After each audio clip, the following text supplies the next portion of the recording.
Um missionário fez um relato impressionante sobre as condições de vida na Coreia do Norte, país que proíbe a prática do cristianismo e que mantém entre 50 e 70 mil cristãos presos em campos de trabalhos forçados. Ele esteve no Brasil para compartilhar a experiência que passou nas circunstâncias em que foi preso e para celebrar os 45 anos da missão Portas Abertas no país, que atua no apoio aos perseguidos em todo o mundo. Timothy Cho conseguiu sobreviver à perseguição, às prisões e aos maus tratos. O missionário norte-coreano nos contou sua história. To survive during my fourth imprisonment in Shanghai. Sobreviver durante o meu quarto emprisionamento em Xangai. Since then I have learned this. Suffering does not destroy faith.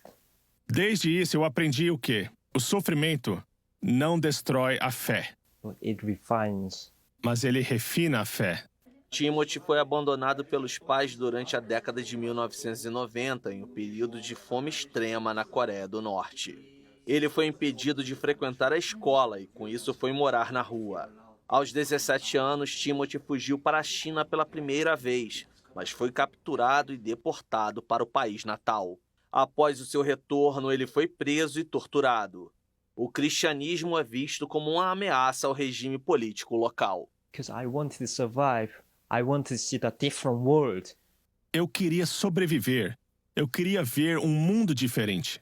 And it was faith, simply put my faith in that someone's name called God, and I really intensely prayed many times a day. E eu tinha uma fé, eu coloquei uma confiança num ser cujo nome era Deus.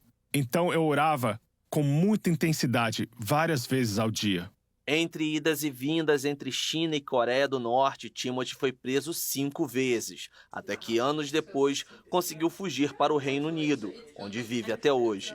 Na Europa, Timothy conseguiu estudar e se tornou mestre em relações internacionais.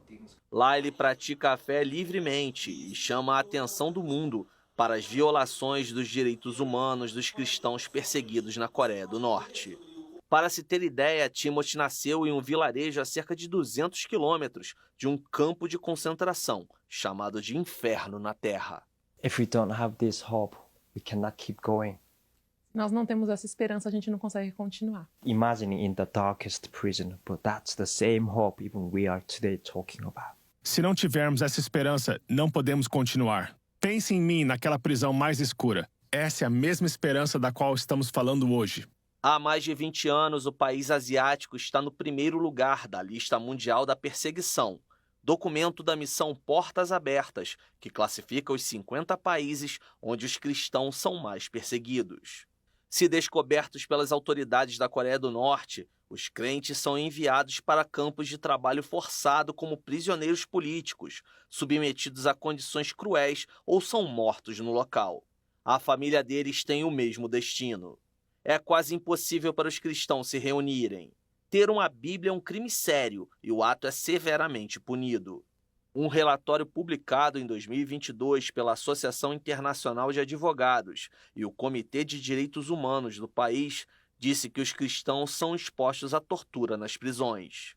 Assim como a Igreja Internacional da Graça de Deus, que realiza o trabalho missionário de levar a palavra do Senhor a diversos países ao redor do mundo, a missão Portas Abertas dá amparo a milhões de cristãos perseguidos em dezenas de nações, levando esperança e fé. Segundo a Portas Abertas, atualmente mais de 360 milhões de cristãos no mundo são perseguidos por causa da fé em Jesus. Ou seja, a cada 7 seguidores de Cristo no planeta, 1 é perseguido.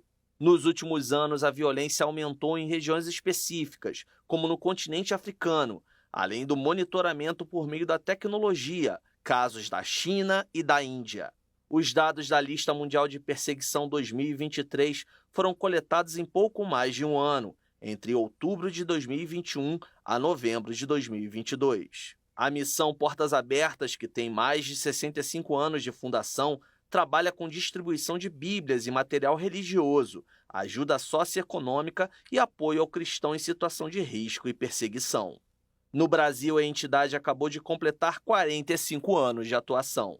Os nossos desafios consistem em combater os maus tratos que os cristãos sofrem. Os meninos que são aliciados, as meninas que são dadas como esposa, meninas que são sequestradas. Então hoje o nosso maior desafio é socorrer os nossos irmãos, e esse contexto ele é muito diversificado, porque a perseguição é um mal contra o cristão, mas como ela acontece? Então, em cada país você tem um cenário diferente. E o que a gente vê para o futuro? A perseguição está crescendo significativamente, ganhando mais território e aumentando em número. Então, Jesus já sinalizou isso, a perseguição vai aumentar, a perseguição vai crescer, e isso faz parte do contexto dos fins dos tempos. Então, olhando para o futuro, a gente vê mais trabalho pela frente.